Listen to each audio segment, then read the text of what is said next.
Hi, everyone, and welcome to the latest episode of the FincTank. I have got the man, the myth, Ooh. the legend, Ray Blake with me today. Hello. It's a good intro, isn't it? Very nice. So for those who don't know Ray, you will have heard of the Dark Money Files if you're anywhere in financial crime, or you may have seen his friend and fellow FinCrime fighter, Graham Barrow's very funny posts about Companies House and you know, what would you call it, the bad actors. But Ray, why don't you introduce yourself, pretending you're meeting someone at a barbecue? Okay. Yeah, not for me, thank you. I'm vegetarian and I don't drink, so there's limited fun for me at your Would you like a veggie average kebab? barbecue. I like them. I'd love one, yeah.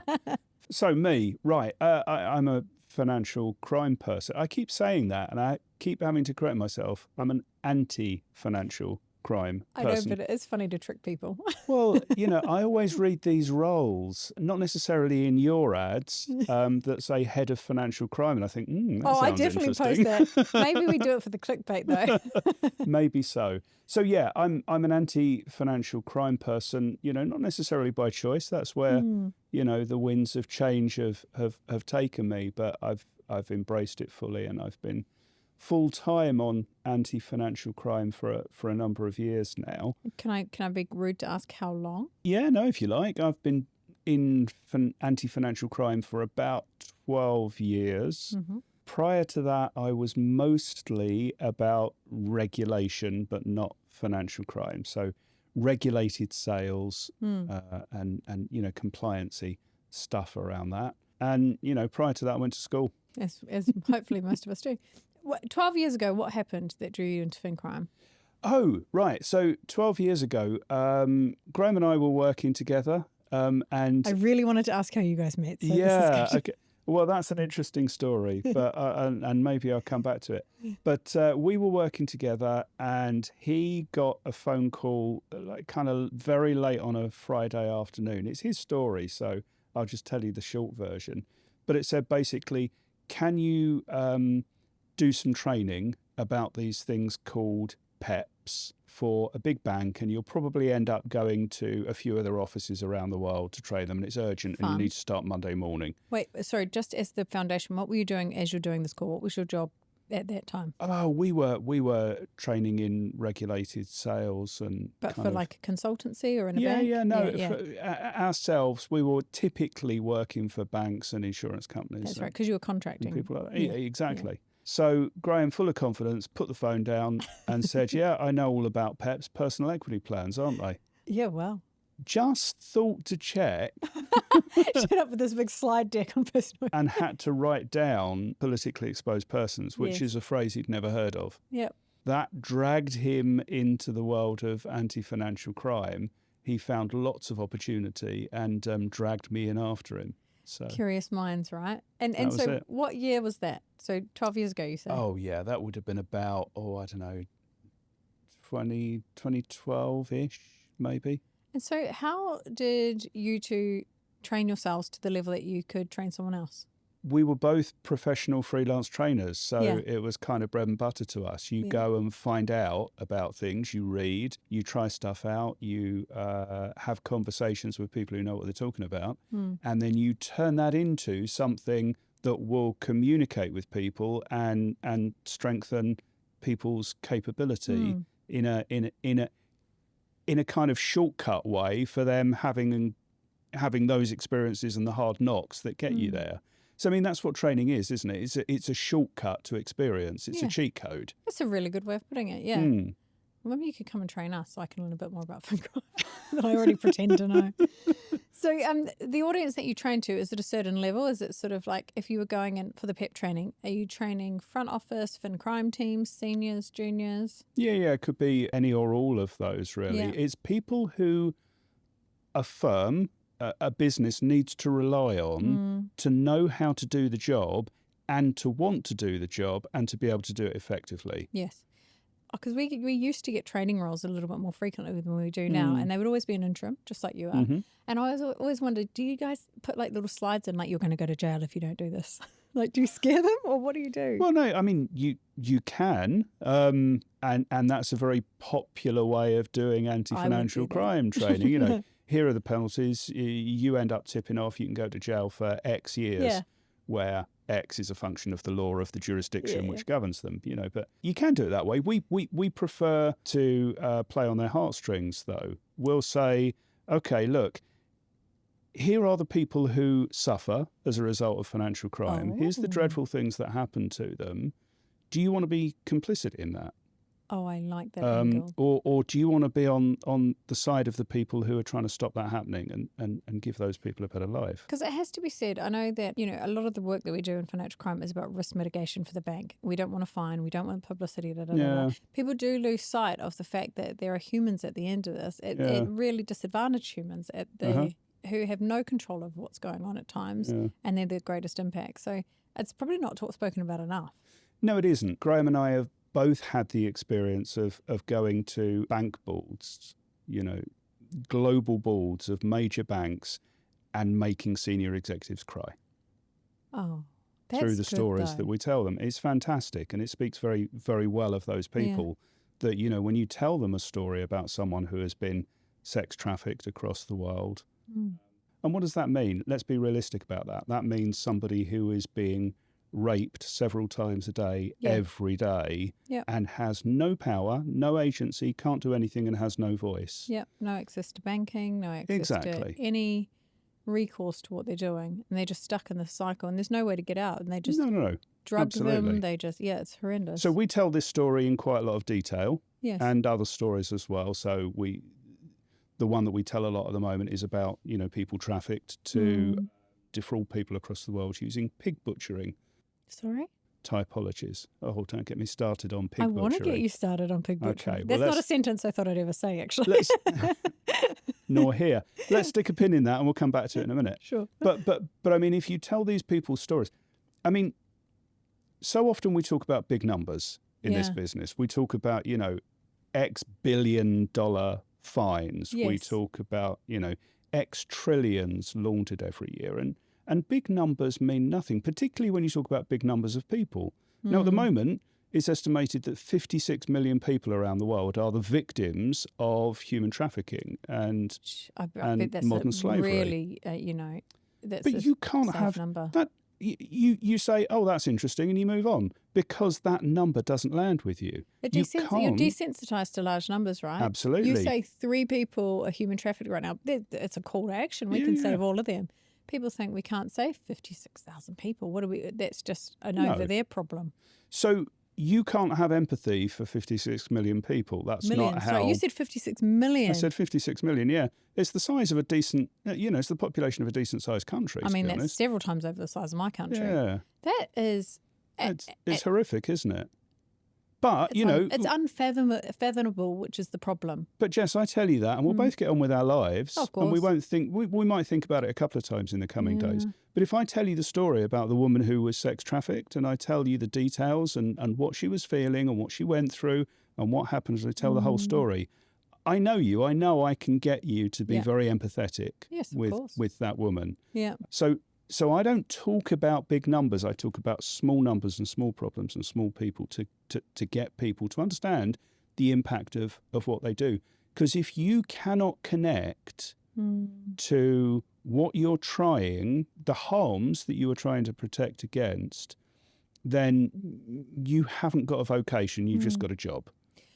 And when you started in FincTank, because this style is like you said just before, it's different to the typical training styles where it's like do this or HSBC is going to get another fine and we don't want that because your bonuses will be affected. Like it's very different to that type of training. And it is. Has that been your style from the start, and what kind of drove you into that style? Yeah, I mean, okay, let's tackle that question in 2 parts. Firstly, you raised the question of HSBC, and that's really interesting. In order to prove that fines don't motivate, I did some research, and I looked at all of the fines fined by every global regulator for a 3-year period, and I included the year of the big Binance fine as well, just to make it, absolutely huge. And I took that total amount, converted it all into dollars, and found that could easily have been paid from the profit, not the revenue, from the profit of HSBC in 1 quarter last year. So I think point made. Fines don't motivate. Fines Sorry, are if you're a listening cost. to this, my mouth is wide open. Like, holy hell.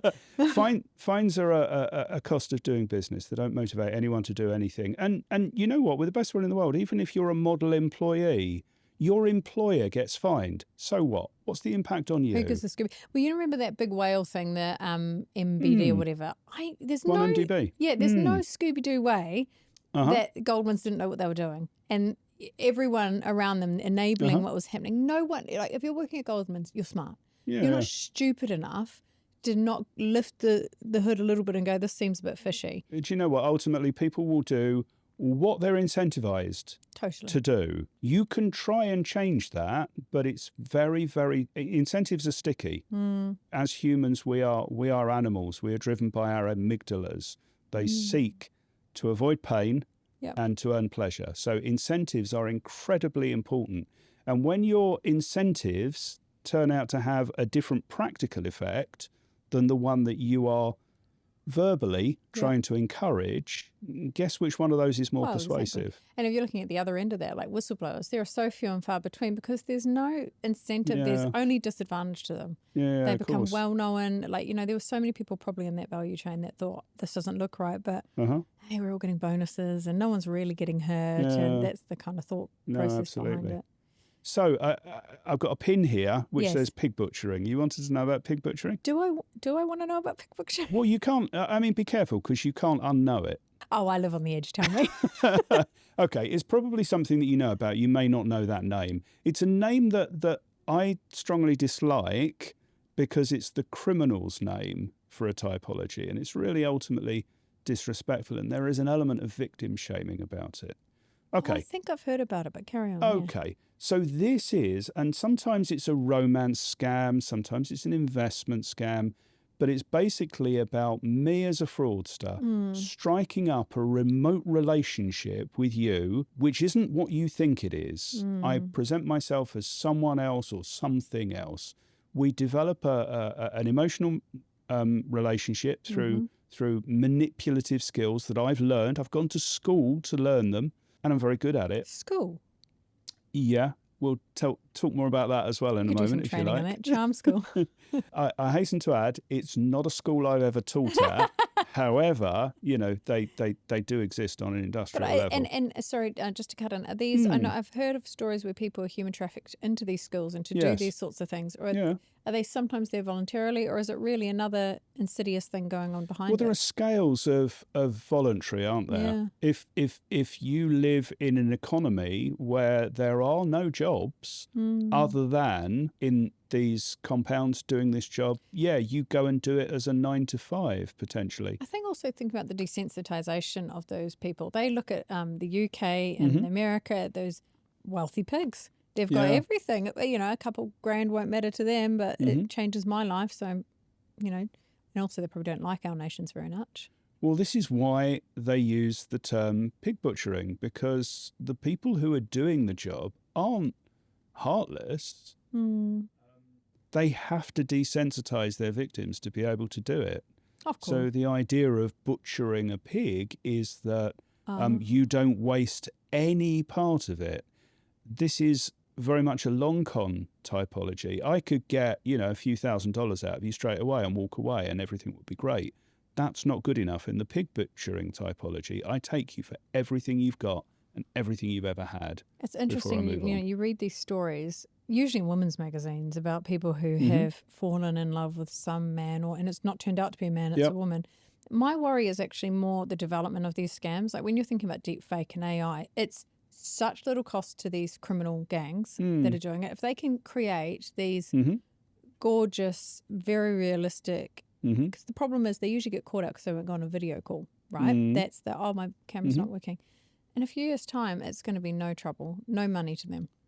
Well, there are two ways around the video call problem. If you're in a scam compound in Cambodia, for instance, you've got a few hundred people making the phone calls and running the comms, and you've got 2 or 3 women who sit around until someone wants a video call.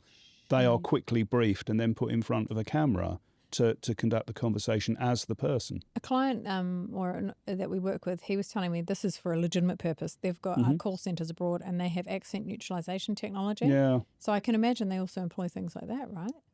Well, if there's technology there, they will find a use for it if if it's of benefit to them. The bad guys are much better at technology than we are because we've got procurement, we've got IT controls, we've got all of those things, and the runway to getting a piece of new tech up and running can be quite long. The bad guys will go, oh, this looks fun, let's give it a go. Oh, they just give it and they're quick. We hired a team member into FincTank, and the next day she had an email from Ian Christie, wasn't Ian Christie, asking her to transfer money. Yeah. It was really impressive. It is. And I mean, I've been talking for quite a while about the language that we use around the targets of scams. And some of it is quite subtle and some of it is quite insidious. But whenever you see a post that said, this is what happened to this person, they fell for this scam or whatever, you think, well, hang on a minute. No, they didn't fall for anything. They're not stupid. No. They were criminally manipulated into acting against their interests. By a professional, let's put it that way. Absolutely. By someone who, this is that person's day in and day out, bread and butter, practice, trade and skill. And if you hear also that someone fell for something, it's very easy to say, oh, I wouldn't fall for that. Oh, more for you. There's plenty of stories of MLROs whose mums and wives and everyone, like people in the trade and financial crime compliance, have been subjected to this kind of stuff. So my internal kind of conscience says I am better. I will not fall for that kind of thing, but I'm not immune to being criminally manipulated by a professional. Of course not. So that's the language we need to be using. Not fall for. There needs, you're right. The discourse that we speak about it, because then people become, their blinkers go on. Oh, I wouldn't do it, like you're saying. So they become less, I'm not stupid. I work in financial crime compliance, or I work in banking, or I'm a teacher. I know what I'm doing. And there you go. You've just gone all the way, Jess. I'm not stupid because I believe that those people whose stories are being told are stupid. Yeah, totally. That's the infinity. Okay, so we've kind of gone off topic, but yeah, a little bit. But I quite like it. So, okay, we've got another pin we had to go back to, which I think most people are just tuning in to hear this. How did you and Graham meet? Because I hope it's a love story. No, it's not. No, it's not. But it is a story of a bit of a leap of faith. In 1996, I left the only permanent job I've ever had, and I'd had it for 11 years, and I worked for a bank, and at that time I was a training manager, and so I left that job for reasons that we can go into if you want to. But for all sorts of reasons, I was not going to be employed again. I kind of burned my bridges there. I didn't like it. And I decided to give freelancing a go. And a guy who I worked alongside had left at the same time, and we'd said, come on, let's give it a go together. Let's see if we can go and be freelance trainers. Our first job, the first job we got, and we were really honest that it was our first job, was for a firm of insurers down on the south coast of the UK. Okay. And we, because we were very keen and eager and hungry for work, we said, yes, we'll come and talk to you about that. Sure. We'll be there in a couple of hours. So we sped down the motorway and presented ourselves in this hotel where the management team for this company were working. We met two training managers that day. One of them was Graham, who was employed there. And we were very honest and we said, we're just coming out of the corporate world. This would be our first job. We want to do a good job for you. This is what we'll do. And they were like, right, okay. And they could have taken extreme advantage of us. Yes. They didn't. They paid us a fair amount, but they did say, we haven't got a lot of time to get this done. We've been let down by someone, so we need this very quickly. Right. So we said, great, we're on gardening leave.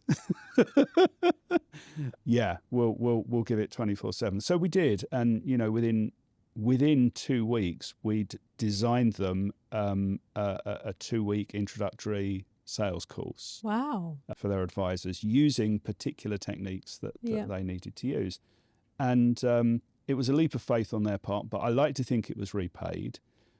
We did more work for them. We went off and did work for other people as well. A year, 18 months later, Graham was reaching the same point that I didn't like being employed anymore. And I introduced him to a couple of people and he went off and was independent. And then over the next 5 years or so, we found ourselves occasionally working side by side on projects. And whenever we did, we would always find time to sit down with one of the dailies, the Telegraph or the Guardian or whatever, and we would do the cryptic crossword together. Stop it. No, that is adorable. I told you it was a love story. And then we ran out of excuses not to go into business together. Yes. And in 2002, we did. Yes. And okay, I do actually want to touch on this because going into from the corporate world into contracting is something a lot of people ask us about in recruitment. Yeah. So what was, if you could think about like the foundational reasons that you just decided you didn't want to be employed by someone, what were they kind of? Okay. How fruity can my language be? Oh, tutti frutti. Okay. So I was working in a global bank as head of specialist training. Mm-hmm. Great title. And yeah, it's nice, isn't it? And I had been moved into that role from my senior training role by a lovely man who had come into the global bank from a life insurance background and had completely revamped the training department, but not immediately. He'd taken time to understand the culture, to talk to the people, and all the things that you think someone should that you think Management someone should 101, do. right? Yeah, exactly. Particularly since he was coming in from a related but quite different culture. And he did a great job, and he promoted me, and he promoted a couple of people to run sub-teams. And it was lovely. The team was getting too big and he needed to appoint a couple of span breakers, one to look after the management training side of things and one to look after the salesperson side of things. He brought in 2 new people. One of them, who looked after the sales training side, was also, like him, from the life assurance industry. Unlike him, this guy wasn't really interested in learning about the culture, wasn't a very nice person. Bit of an arsehole, frankly. So, yeah, exactly. So fairly quickly, we decided, most of us, it's not going to be any fun, seriously, working for this guy. So there were 4 managers who reported to them. 2 of them were me and this guy who decided, no, we're going to go independent. Thank you very much. Wow. And we spent quite a lot of time looking after the people who used to be on our teams who came out, finding them other things to do, finding them work, jobs or whatever. It's very easy. If you want to go into contracting, report to an arsehole. Yeah, I was going to say, probably owe him a slight debt of thanks because for him, he might have been working there forever. Who knows? It is funny how life works out though, isn't it? It is. And, I've kept that promise. Since 1996, I have not been employed by anyone. I've been freelance. We're going to dig into that. I had the same situation. I had a boss who was not very nice to me and it just got to the point where I thought, I'm going to give it a go. And I think you've just got to back yourself. Yeah. Okay, I've never known so many people leave a steady, reliable job without anything to go to. Because of that guy. I wonder if he's ever cast an eye back on himself and thought, I could have done anything differently. Well, it would have been How did he raise into that would have management? been slightly out of character if he had. But no, I hope he has. I hope he's a different person. Yeah. It is interesting. Okay, so 1996. Yeah. I was a cute little preteen in New Zealand and you were forging this new career. A couple pragmatic questions that I want to ask. Did you start off with savings? Mm-hmm. Is that the way that you kind of did it? Did you have any goals that you set yourself for that first year of contracting or the first 5 years, or were you kind of just seeing where it went? And did you give yourself sort of that, if this doesn't work out, I'll go into something perm deadline? Yeah. It's difficult to think back to that time and kind of properly analyse everything that was in my head. But it wasn't the kind of stuff that you're thinking about. It was mostly around, what if I can't do this? It was mostly, I've only ever known this one job. And here's the thing. If you work for a firm for any length of time, even if the firm aren't evil, you will come to believe that your skills are not transferable. Or that you're a success because of the firm. Yes. Either way, you will believe that you are capable of doing a very specialised job in that one particular place and you don't have wider value elsewhere. I left that job being the only employment I'd ever known, apart from jobs as a kid, thinking, I wonder if I can do this outside. I wonder, what I don't know. You do deserve your flowers, as the kids say. Because in 1996, steady employment, people stayed in the same job for 11 years like you did. And you probably weren't surrounded by friends who were going out and doing it by themselves either. And so what was the reaction of friends and family when you were kind of going, F this, I'm going to go do it for myself? There was a certain amount of worry for me and for my wife. By then I'd been married for about 4 years. We didn't have kids yet, but we had a whopping great mortgage. She was employed as well, so that was fine. I suspect she probably felt the pressure of needing to stay employed. There was no... Yeah, both of you couldn't do it, for example. No, we couldn't. So, she wasn't over enamored on the job that she was doing at the time. Oh, no. But I had kind of inadvertently locked her in there for a little bit longer as well. But fairly soon, that was okay. That was resolved. It worked. The psychology of working for yourself is different. The best advice I actually ever got was don't hype yourself too much. And I remember saying to my husband when I went and started FincTank, he was like, are you nervous or whatever? And I said, no, it's just recruitment, but at my house. I really had to de-inflate the self-worry and importance and believe that I could do the nuts and bolts of the job. I just didn't have the safety net. And if I thought too much about the safety net, it would scare the daylights out of me. Yeah, I think that's true. I mean, the other danger that you have is doing it for the wrong reason. Most people go into it for the wrong reason and learn to cope nonetheless. And that reason is, I want more control. I want to set my own hours. I want to decide what I do and what I don't do. I don't want that folder in the bottom drawer that I inherited when I got this job and I will pass on to the next person, but it will silently oppress me for the 2 years that I'm in this job. None of that is good motivation, because one thing that you fairly quickly learn, or certainly I did, was that you actually have less control. It's for some paradoxical reason, which makes complete sense, but only when you're on the other side, it's harder to say no when you're your own boss than it is to say no to your actual boss.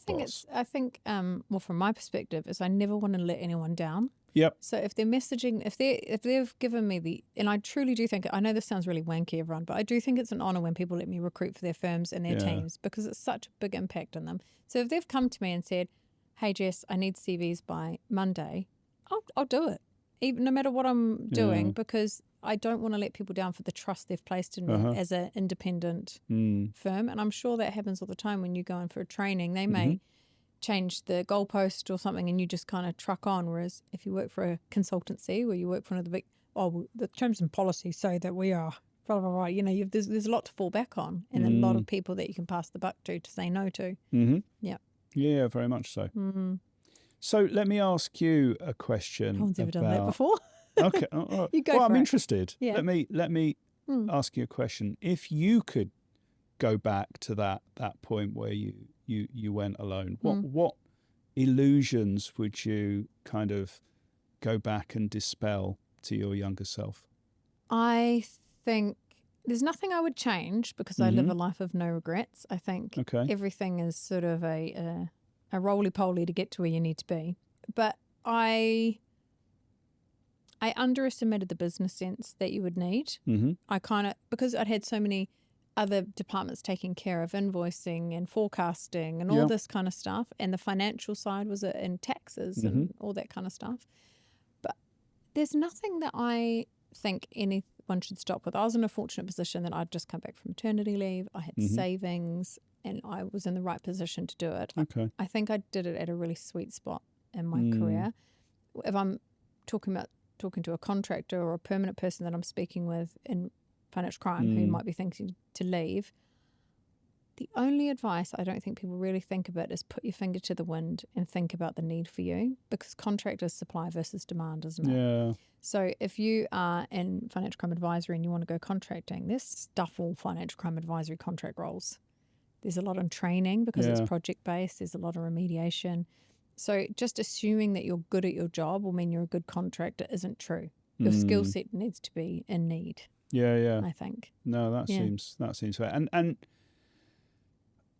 I mean, I jumped into contracting knowing nothing. You, by the sound of things, did a certain amount of research. No, I didn't. No? I had the lovely Ian, who is a numbers nerd. He used to be an accountant, so. So, okay, it's not you anymore. You're now taking responsibility for another person. How much time should they spend preparing to go freelance versus just doing it? Oh, that's a good question.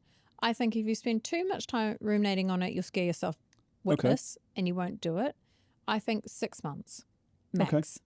Because it gives you a time. I'm talking from the I hate my boss or I hate working for someone else to pulling the trigger, because 6 months gives you enough time to start squirreling money away, and you'll need more than you think. Yeah. I believe. You can start speaking to people like you who have done it before and doing a bit of research, finding out what the market's doing. But would you advise someone to put a stop in? So I don't know if you've ever done any sailing. I've never done sailing, but I've spoken to somebody at length about it. Okay.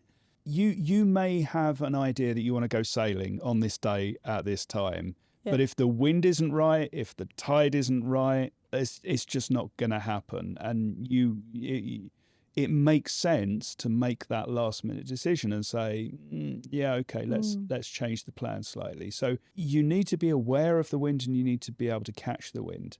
But then also stuff changes. You may have the perfect conditions, go out on the boat, and up comes an unanticipated storm. Well, there's 40 other boats in the water. Yeah? Absolutely. Yeah. And then you decide, okay, well, look, that was my plan, but I now have to be flexible and recognize that, it's not as if I'm never going to have a chance to sail again, but, the better part of valor is I go and seek harbour for a while and try on a different day. Using the analogy, the sea of opportunity may not be where, and we're seeing it now with contracting, right? So we've got a glut seems like a rude word to use, but there is an oversupply of first-line contractors at the moment, because a lot of things are moving offshore.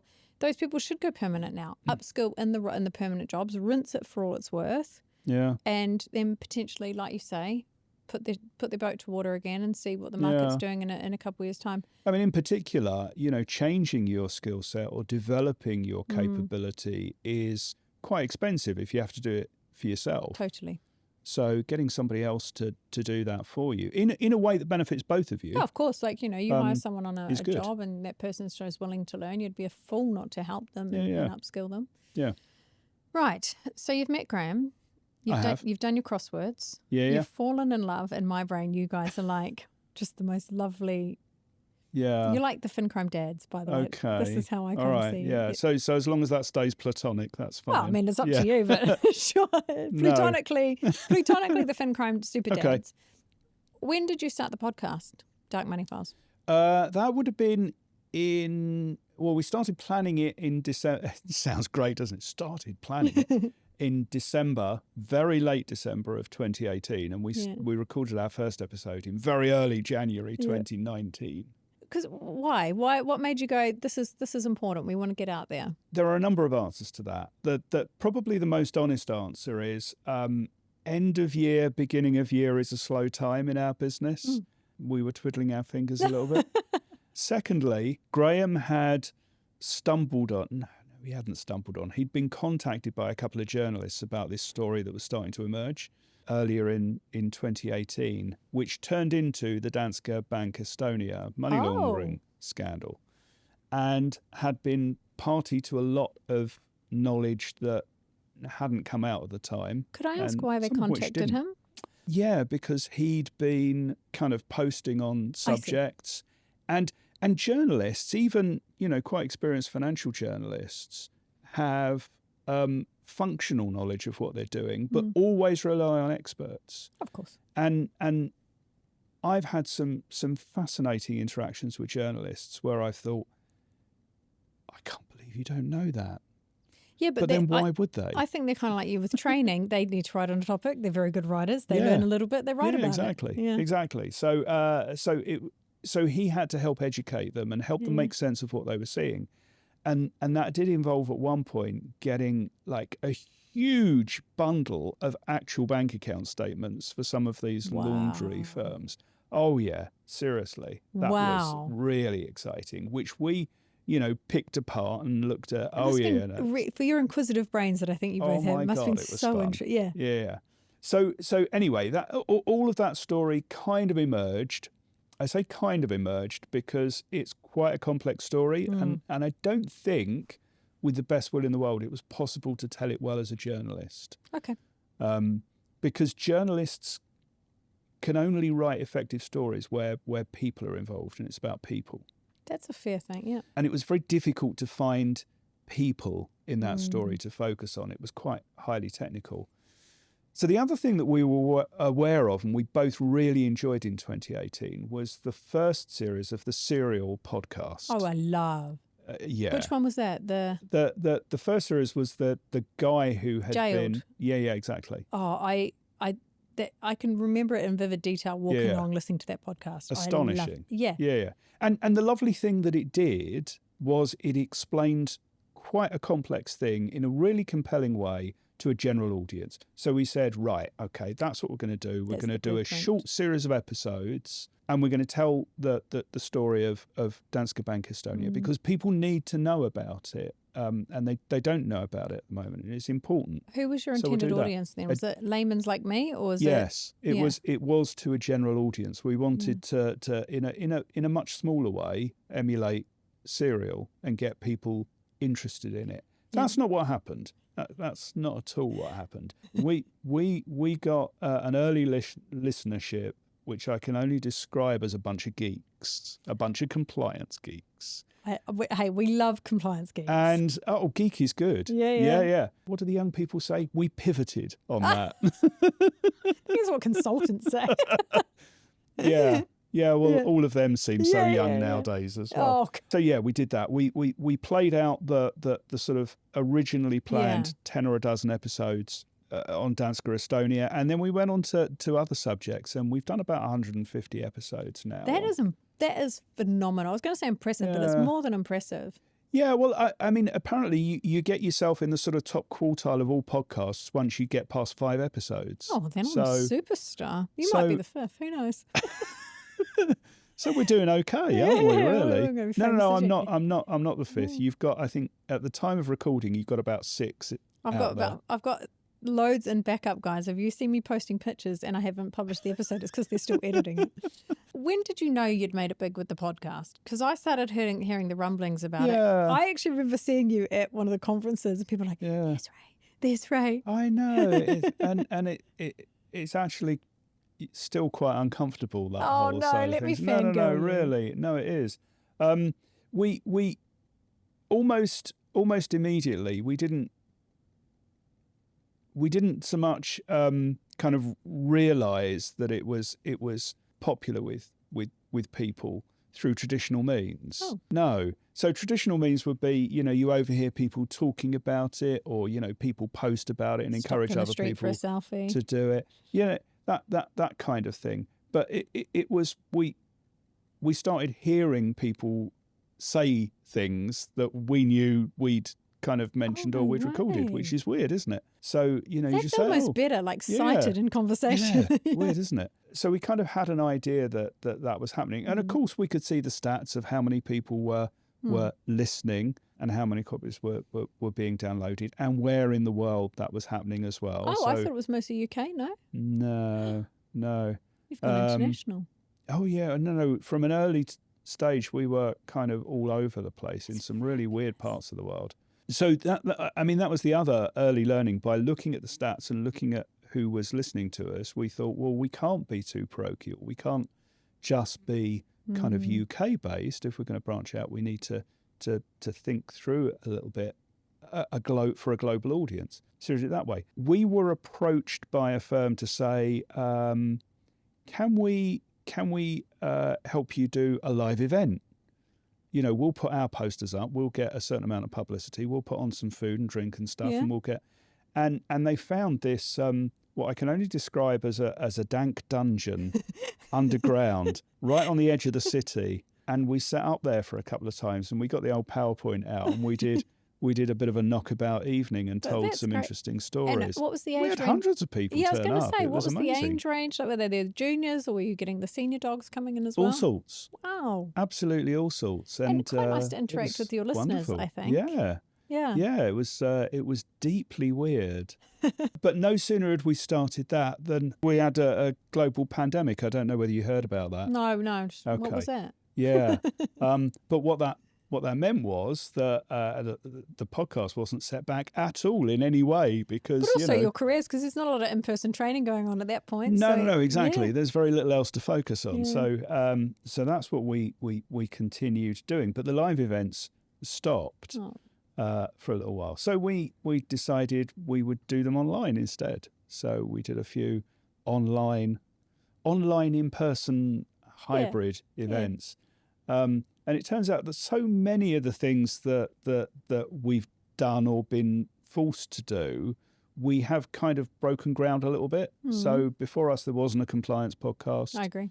There weren't these kind of live events. And I'm not going to say that we invented the webinar, because we certainly didn't do that. But we kind of did. We did use it in a way that it hadn't perhaps been used before because of our live meeting experience. So, yeah. I do think when you're not living, breathing financial crime and compliance, you don't understand the pride and the genuine interest that the people have in the work that they do. Mm-hmm. They love getting in a room and talking about what they're doing and learning. The thirst for knowledge and upskilling is something that you wouldn't see, I don't think, in accountancy or anything like that. You know, No. It's a real, I guess it harks back to the good that they can do. There's a real drive for them. So yeah, definitely. Giving them a community and a platform where they can get together and learn and discuss is probably really touched upon a sweet spot as well. Yeah. Yeah. Yeah, now, of the 150 episodes plus, what's your favourite? If I was a new listener, if I had never listened to the dulcet tones of you guys on a podcast, what would I go and listen to? Well, it depends whether you want a recent episode or an I just want old some juice. episode. I want something that I listen to and I turn to my friends and go, oh my God, did you know? So I hate saying this because people always say this, but if you go right back to the beginning, there is a purpose for this. If you listen to our first few episodes, we do tell across a number of podcasts the Danske Estonia story, which is still absolutely mind-blowing. But there is one episode there in that early run, and it's episode 3, in which we talk about the bank account statements, and we talk about some of the patterns that we find in those accounts and in laundromat accounts that you wouldn't find elsewhere. And in that, we list a few transaction monitoring typologies that would spot laundromat activity a mile off, and yet which most transaction monitoring systems don't look for. Like what? Well, for instance, let's say you have a company account that you're banking and it's got quite a high average balance, but if you look at its overnight balance, it's virtually zero. Okay. So what's happening there? Lots of money is going into the account and coming out of the account same day, so that there's very, very little in there overnight, because that's when the tool. Exactly. Yeah. That's when the freezes go on overnight. So you actually want to make sure that you use the account, you absolutely hammer it, but you don't leave anything in there after dark.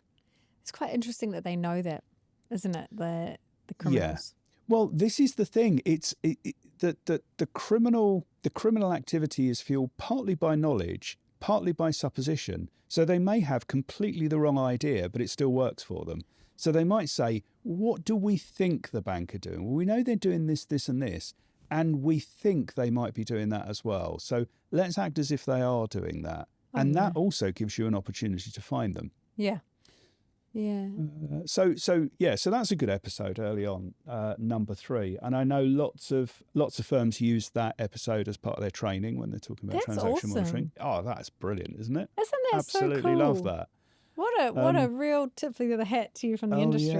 Yeah, absolutely. What are some of the more recent episodes that were fun? Well, if you need to know anything about the changing UK rules on PEPs, we're almost coming full circle now. Yeah. You can go and listen to one of our recent episodes where we break it down. We're a little bit cynical in places about it, but that's how we roll, as the young people say. The young people do say that. They do, don't they? They still say that. Oh, what a relief. I'm not sure we're the authority on what young people say. Oh, okay. Fair enough. So just going back to sort of the tone that you have on the podcast and Uh-huh. also on your LinkedIn post and Graham's LinkedIn post, there is the kind of nudge, nudge, wink, wink, like, can you believe this is happening kind of funny tone to it, which really resonates. My question to you, though, is it is really public what you do. Yeah. So you've got global listeners. Who knows if it's the criminals bloody listening to find out tips or to find out more about you. Do you ever worry about being so publicly out there? Well, I do now. I'm going to get you. Thanks for that. And his home addresses. Well, I mean, no. Seriously, we're not hard to find. You can find our addresses through public information. But being this, like, you know, I guess more so when you're posting the addresses, you know, where people have got 400 addresses. I was trying to explain it to my husband this morning about like the work that you guys are doing, and also we can talk about Risk First 24/7. Surely you're impacting their ability to launder money. They must get pissed off. Yeah, well, they probably do. Well, actually, what happens? Has anything ever happened where you guys have highlighted some of this nonsense and HMRC or whoever has shut them down or done anything? Yes, definitely. Can I talk about it? Not much. Okay, but there is wheels turning. Yeah, absolutely. Yeah, okay. Yeah, because totally. From an outsider, and I do say I'm an outsider, when you were posting this stuff, it's like, how is this allowed? How has no one noticed this? Yeah. So I mean that raises a whole other piece. And actually, Companies House and the people who work there are done a great disservice. Kind of the media generally. They're not idiots. They're not asleep at the wheel. They're not happy to facilitate all of this criminality. Of course not. But until very, very recently, they had no legal power to do anything. If you went to Companies House or you went online to Companies House and said you wanted to create this company, XYZ Limited, and your name was the Holy Prophet Zarquon, and your address was, you know, the foothills of the Kingdom of Heaven, they would have no power to do anything other than say, thank you very much, write it down and publish it, and give you a company certificate in that name with that address. Can you help my curious brain with something, actually? Yeah. You know the Buckingham Palace fiasco that happened recently? How did they do that? Because do they have to proof of address? No. I could give them my name at your address. You would suddenly get a letter from Companies House addressed to this new entity at your address. Now, you might open it or you might just throw it away. If you just throw it away, great. Yeah, for the criminals. Might be on Hollybobs and then get a pile of mail and chuck it in the bin. If you do open it, it will tell you exactly what to do if your address has been borrowed, effectively, if you don't know about this. Yeah. And you would then get in touch with Companies House. At that point, you would have to give them proof that it was your address. The person who originally registered at your address doesn't have to. You have to give them proof. And then they would remove your address from the register and substitute the Companies House default address. Unfortunately, Jess, by then, the person who has set up your company has probably got a bank account already. Yeah, and taking out loans at your or address. whatever they're doing. Absolutely. Because I initially thought when people were putting Buckingham Palace, I thought, that's a little bit funny. I'm sure it's just someone pulling a prank. But actually, it's quite smart because who's going to open Buckingham Palace mail and cause a fuss? And are you reliant on, as an organisation, on a human being looking at that and thinking, that's odd? If that's the case, that human being ought to be in the UK and ought to be aware of that kind of address. You've actually got somebody on the other side of the world. How would they know addresses and special postcodes? If you're using a machine to do it on a straight-through processing basis, how would the machine know that there was a problem? It would have even less of a clue. So that can be exploited quite straightforwardly. It's mad to think, because, you know, when we set up Think Select, it felt very official and very important to do. But you're quite right in saying it was more just tick, tick, tick, done, done, done. And we could have done anything. And so have you ever done training with Companies House? Yes, we've both spoken to Companies House and done bits and pieces Because that's Yeah. wonderful as well. Because if you're talking to them about the impact, like you were saying, if you're grounding it in, well, you know, people are allowed to set up these companies. This is what could be happening with the money that they use. Yeah. Yeah, that's quite impactful. And although they've not got laws or the FCA breathing down their neck or whatever, there's still a reason for them to have a bit of a sniff test on stuff, perhaps. Well, yeah. So, and coming back to the original point, they're not idiots at Companies House. They're dedicated public servants, and they want to do all of this. They've got a huge body of experience and intelligence around what's going on, and now they're just finally able to start using it because they've got new powers under the Economic Crime and Corporate Transparency Act. What's the new powers? What can they do? Well, for the first time, there is you have to verify your identity as a director when you start a company. I mean, that's so easy to do with AI now, though. It's scary. Oh yeah, I'm not saying it's the end of everything. Yeah. It is scary. It is. I cannot. My little brain cannot wrap its head around the solution. No, absolutely. There are some useful solutions, but will they still work a year from now? I don't know. Well, this is it. It's just rapid, isn't it? It absolutely is. You still don't have to verify your address as a director, which is a bit of a blind spot. But why? Because when this was debated in Parliament, it was considered it would be too much of a burden on business. No one wants to get in the way. I mean, they're not worried about business. the burden of tax. I'm sure they could, I think there's something lurking there.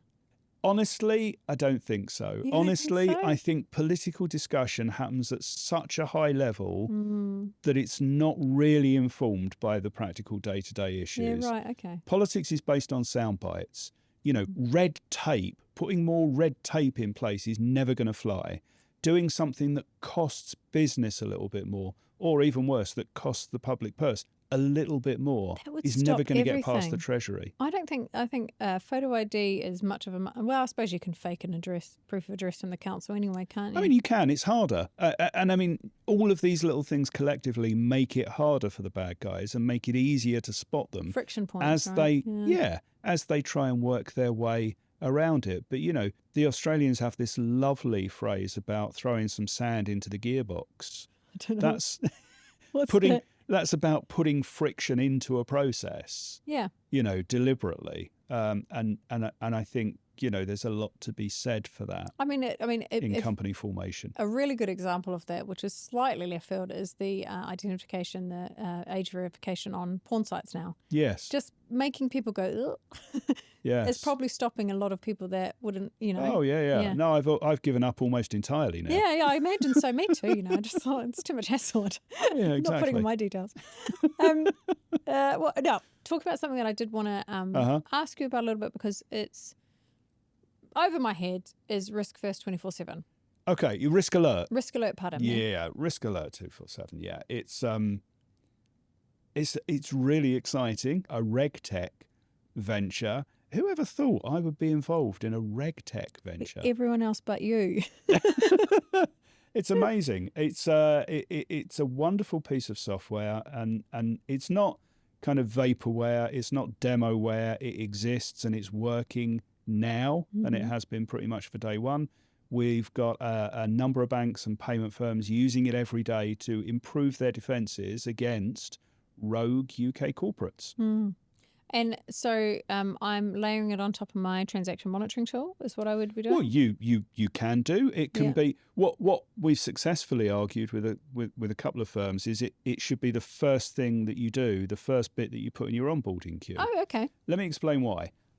If you want to onboard a UK corporate customer as a regulated firm, you're a bank, you're a payment company, you're a crypto exchange, whatever you are, there are certain regulatory boxes you have to tick. So you have to identify and verify the existence of the company, its legal constitution. You have to understand its ownership and control structure. You have to identify the UBOs, all of the stuff that kind of we know about and we geek out on. So you can put a tick in all of those boxes fairly easily, and there's lots of tech that will help you doing that. You can do it all through a link to Companies House data, either directly or through one of the other tech firms that aggregate that data. That's really easy. So you onboard the firm and you go on your merry way. Yeah. But what none of that will tell you is that there are serious problems with that incorporation, such as, for instance, The UBO, the person who set that company up, has form. They've previously set up another 25 companies in the last few years, all of which have dissolved before ever filing accounts. You'd want to know that, but you've no legal obligation to find that out. That's nuts. I know. It won't tell you that it was one of 40 firms that opened during the same week at that same address doing the same thing. I could go on. But there are all sorts of nasty exposures that you can find out about from that publicly available data if you want to. And our system makes it really easy. It will just give you a risk score. It will say, well, look, this has set off 10 risk flags. You might want to look at this more closely. This has set off 30 risk flags. Run away quickly. Yeah. Or this has set off a couple of risk flags, but actually there's no reason why it shouldn't go through straight through processing. I'm interested from the compliance officer's perspective because I had an example recently in a client where one of my TM analysts saw something and was like, that's nuts. We can't onboard them. And they were like, but it's not breaking any laws. It's not against our policies and procedures. So off you go. We're going to carry on as Is there anything that compliance officers internally could lean on to say, let's not do this? Well, yeah. I mean, it's difficult, isn't it? I mean, we always say, look, if I own a sweet shop, it's entirely up to me who I sell sweets to. I can tell you to go away and I'm not selling you sweets. And at a simplistic level, that's absolutely true. You choose who you do business with. But not being able to buy sweets in a sweet shop is quite different from not being able to have banking facilities. That has knock-on impacts on many other aspects of your life and your work. So I think that is a less superficial decision to deny somebody service. Plus the fact that you are denied service by one person kind of almost blackens your reputation in trying to get it elsewhere. So I think there needs to be an appropriate balance between treating a customer fairly, for want of a better phrase, and treating society fairly. And for me, this comes back to Star Trek. Does it? As so many things in life do, it comes back from Star Trek. Now, I don't know if you remember in the early 80s, the sequel to the very popular Star Trek The Motion Picture was called Star Trek II. It's original. No. But it had a subtitle. Yeah. What was the subtitle? Oh, yeah, The Wrath of Khan. You know, Ricardo Montalban as a fantastic villain. And then it was followed by Star Trek III, The Search for Spock. Now, at the end of Star Trek... I'm sorry about this. At the end of Star Trek II, Spock sacrifices himself for the rest of the crew. And as he's dying, he tells Kirk and the rest of the crew that the needs of the many outweigh the needs of the few. Yes. Now, that's us when we apply financial crime controls. Okay. That's us saying society and its security is the most important thing. Yeah. And it excuses individual inconvenience. It excuses the friction that we put into the system for our customers. Now, in Star Trek III, The Search for Spock, spoiler, he wasn't really dead. That's the flip side. That's the rest of the crew going out of their way and putting themselves at danger to honour the rights of this one person, their friend. And that's the whole treating customers fairly bit. That's the needs of the few can outweigh the needs of the many. And that balancing act is something that every firm has to decide on where they're going to draw the line. Well, I mean, to use a recruitment term, which I know I'm not... It's not a recruitment term. Everyone uses it. There's a stable for every donkey.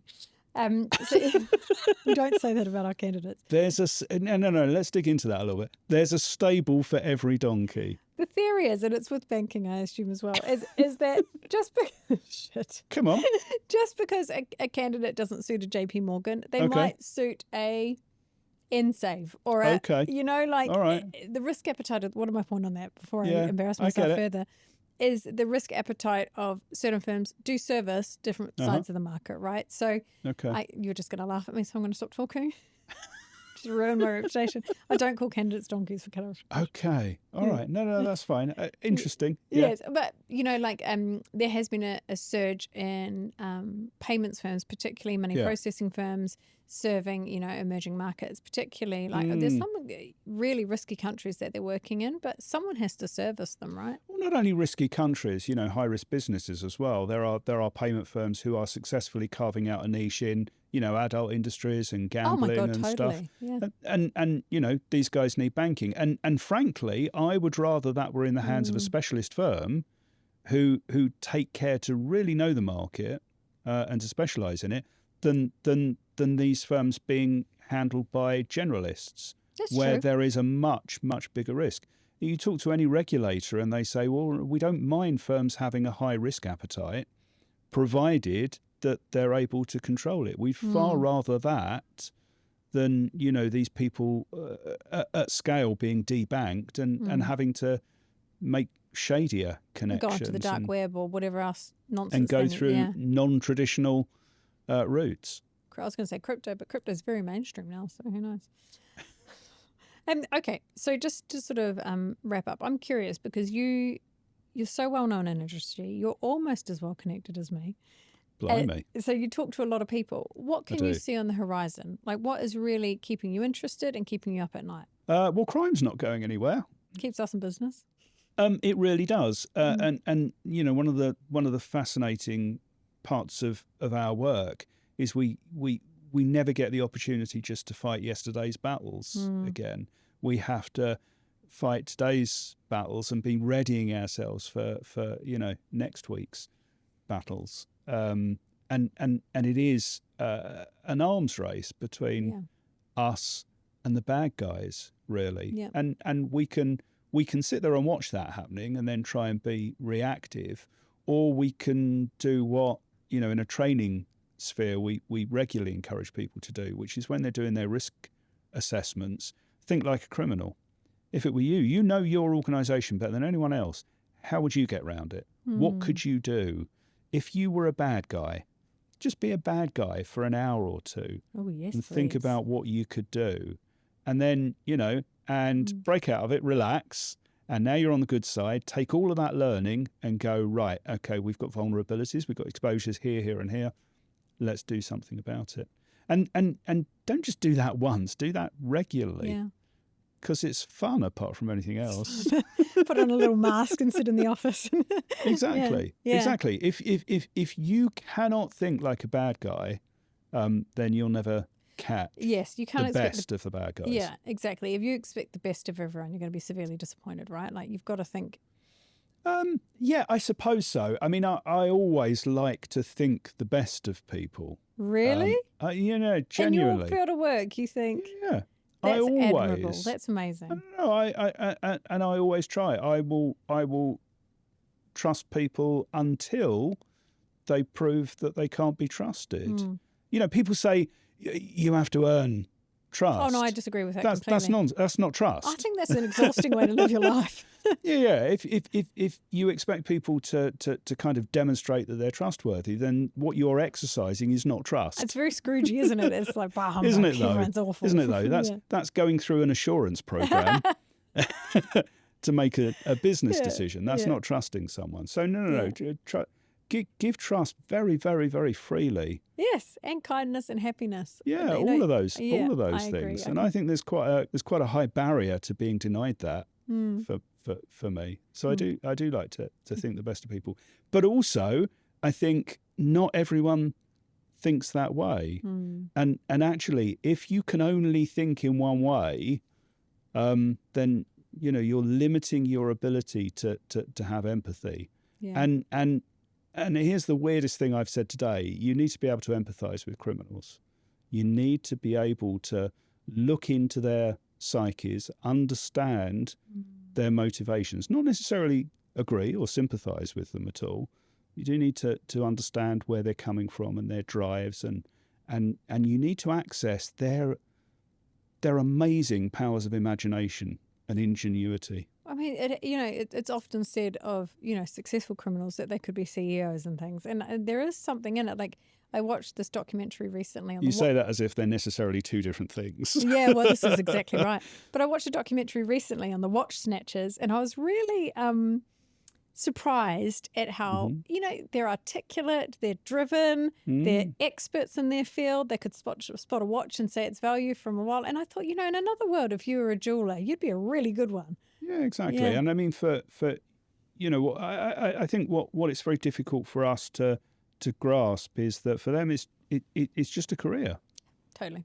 It's a career. If there wasn't an opportunity to make money out of it and use a highly skillful approach to make that money, then they wouldn't do it. If the opportunity wasn't there.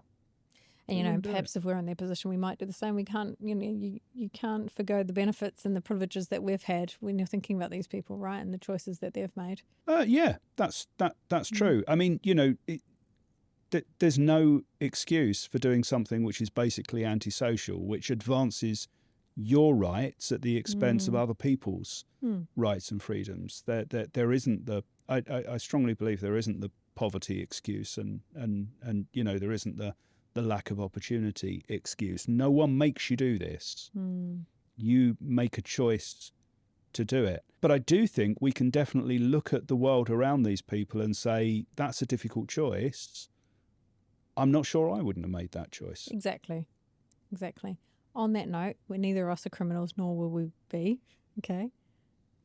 Well, this is the cliffhanger of the episode, isn't it? Okay. Tune in next week. Tune in next week where I discover his crimes. Well, thank you very, very much for coming on. I know I called you very excited one day and said, please come on my podcast. And you very kindly said yes. So I think it's been really fascinating chatting to you. It's quite nice. Well, likewise. Yeah. It's nice talking to someone with the same kind of passion that's not deeply entrenched in it. I really like it. Cool. Yeah. Thanks so much. It's been fun.